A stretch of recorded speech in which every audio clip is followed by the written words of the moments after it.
Okay, so let's talk about what these progressives, regressives, let's call them. They have a very clear-cut agenda, which I've highlighted many times, and it's anti-white. Now, I know this is not a popular thing to talk about. It's all very self-deprecating and very noble to say, oh, white people are terrible. Look at this one. Look at that one. Look at the history. Let's go throughout history and cherry pick white people doing bad things. Yeah, this is all tied in with their don't punch down mentality. It's unbelievably racist. And that's what's so beautifully ironic about it. They think that by attacking white people, that's automatically punching up. White people can't be down. Black people can't be up. It's a crazy phenomenon. So basically what they're doing is time after time, they are full steam ahead on this let's call white people racist agenda. And they do this by cherry picking time after time, story after story, just one highly selected incident after another, and then harping on it for days on end. So you were going to hear the two words Dylan Roof thousands of times come out of the lips of these regressives. Here's what you're not going to hear. You're not going to hear the names of the black dudes in America killing people on a daily basis. Okay, you tell me the last 10 black guys that were caught and convicted of murder in Chicago or New Orleans or Los Angeles. You don't know. You don't know that because that is not sexy for them to talk about. They don't want to talk about it. They want to race bait. If you're unaware of this phenomenon, if you need a definition for what race baiting is, just look at the videos of the Young Turks. They are intentionally hyping the tension between the races in America. A tension that has always existed, a tension that flares up in riots or hate crimes from time to time. This is a tension that comes from both sides. There's many reasons for this tension. This situation gets exacerbated intentionally by the regressives. In this case, we got a couple brown regressives. Now, people don't want to hear that from me, okay? You don't want to hear it from me. People feel uncomfortable because they know I'm white. Because I don't use double negatives. They know I'm white. They've seen pictures of me. Now, wait a minute. How can a white person talk about race in a way that's not self-deprecating? How dare this guy deviate from the speech, from the prearranged narrative, which is, fuck white people are racist. How dare he not mention slavery? He should be commending Martin Luther King. Like, watch this. Martin Luther King, great guy. He was a guy who fought for civil rights, something that I am completely behind. Martin Luther King was a homophobe and a delusional idiot. And an adulterer. Now, wait a minute, Devin. Devin, did you not just hear what we said? You, as a white guy, are not allowed to deviate from the speech, from the narrative. Martin Luther King is amazing.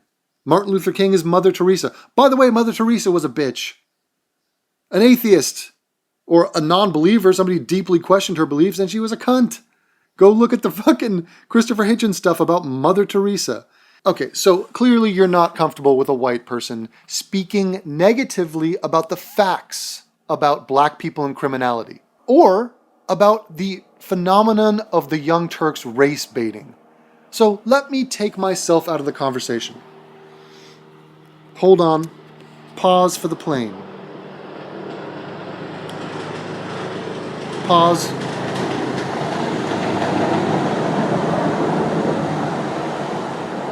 Yes. Pause for the Luftwaffe. The Luftwaffe is still flying, yeah?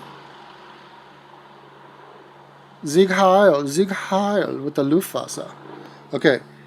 I'm not going to talk to you because you can't hear this from a white person. So calling all blacks, can I get a black man in here to speak some reason to these people? Okay, here we go. Now, you guys, you're still watching a YouTube video, but I'm going to bring a black man on, okay? He's a young black man. Now, this is a guy who's part of the 3% of our country that commit 53% of the murders. Now, this guy in particular doesn't do it, but he does look like the guys that do it. So I don't want you to panic. If you do, just breathe into a paper bag. Okay, now here he comes. Now everybody, a couple ground rules. Obviously, do not make eye contact.